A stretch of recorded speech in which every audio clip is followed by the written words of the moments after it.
MCX daily research पर आपका स्वागत है फ्रेंड। बैंक निफ्टी के चार्ट में आपको बताया गया था तेजी 51,100 का टारगेट रखिएगा।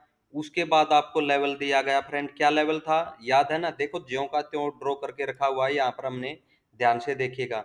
अगर इसको ब्रेक करता है ना, साइकोलॉजिकल लेवल बताया था कल आपको 51,451 का, अगर ये प्राइस ब्रेक हुआ तो आपको तेजी में बना रहना है, नहीं तो मार्केट नीचे गिरेगा। और नीचे गिरने, यहां से तो नीचे थे ही हम, इस कैंडल के नीचे देखिए 50,950 वाला जो लो है, लास्ट वाली कैंडल, इसके नीचे हम सेल में थे।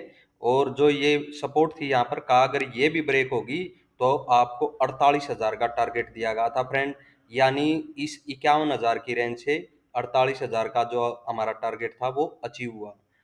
3,000 पॉइंट सेल साइड में भी मिले फ्रेंड, और 2,000 पॉइंट जो यहाँ से तेजी थी वो हमें 51,000 तक की, वो बाई साइड में 2,000 पॉइंट मिले फ्रेंड। तो चलिए कल के बारे में चर्चा करते हैं, किस प्रकार से हमें ट्रेडिंग करनी है। देखिएगा यहाँ पर कल अगर बीजेपी की सरकार शाम को बनती है, दिखती है, हाँ बनेगी, तो मार्केट आपको ओपन होती हुई दिखाई देगी 48,000 के ऊपर। 48,300 के करीब भी आपको ओपन होती हुई दिखाई दे सकती है। ठीक है। अगर उल्ट रहा, इंडिया अलायंस अपनी सरकार बनाने की तरफ दिखा, तो मार्केट आपको फिर से गैप डाउन ओपन होती हुई दिखाई दे सकती है। और नीचे गिरावट कहाँ तक होगी, अगर ये कामयाब बनाने में इंडिया अलायंस रहता है फ्रेंड्स, तो आपको 44,000 तक भी मार्केट गिरती हुई दिखाई दे सकती है। तो इस चीज़ का आपको ध्यान रखना है। इस पॉइंट के ऊपर यहाँ पर देखेगा 48,400, 48,400 के ऊपर प्राइस 15 मिनट की क्लोजिंग मिले, वहां से आप बाई साइड में इंटर होंगे और टारगेट वापस से इस ग्रीन लाइन की तरफ का रखेंगे, यानी कि अप साइड की तरफ का टारगेट रखेंगे।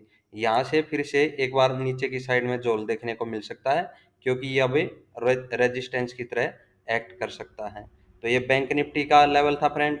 अभी हम निफ्टी और सेंसेक्स की चर्चा और करेंगे। अगर निफ्टी में देखिएगा फ्रेंड, जैसा सरकार बनती है तो हमें मार्केट 22,400 के करीब ओपन होती हुई दिखाई दे सकती है। और जैसे ही 22,400 के ऊपर 15 मिनट की क्लोजिंग मिले, वहां से हम तेजी में इंटर हो सकते हैं और टारगेट अप साइड के रख सकते हैं, लगभग 22,400 से 23,000 की तरफ का। ये टारगेट रहेगा फ्रेंड अप साइड का निफ्टी में।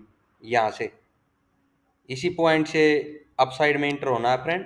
अगर दूसरी सरकार बनती है तो हमें फिर इस रेंज के नीचे डाउन ही रहना है, और ये लो भी आपको ब्रेक होता हुआ दिखाई दे सकता है, और निफ्टी में भारी गिरावट देखने को मिल सकती है फ्रेंड। 20,800 की तरफ का टारगेट लगा के रखिएगा, 20,800 नीचे की साइड में निफ्टी में, अगर सरकार उल्टती है तो। फ्रेंड सेंसेक्स में देखिएगा, आपको बताया गया था 76,500 का बाई साइड में टारगेट मिलेगा, मिला। और ये भी बता दिया गया था अगर यहाँ इसके ऊपर नहीं निकला ना तो मार्केट गिर जाएगी, गिरी। ये टारगेट तो मिला ही, इसको भी ब्रेक किया, और ब्रेक करने के साथ देखिए इतनी और नीचे गिर गई फ्रेंड। 70,000 के करीब तक गया है सेंसेक्स। 5-6 हज़ार की जो ये पॉइंट की गिरावट है, यहाँ से 76,500 का जो टारगेट था वो देने के बाद सीधा 70,000 के करीब करीब तक गिरा है।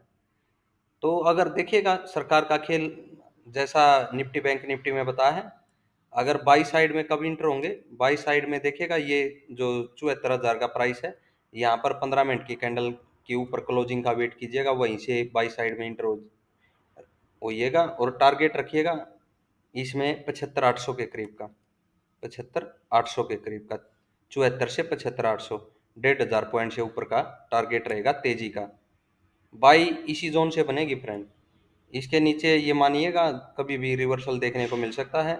और सरकार अगर नहीं बनती है तो डाउन ही रहेगी मार्केट, और आपको 68,000 की तरफ भी सेंसेक्स गिरता हुआ दिखाई दे सकता है।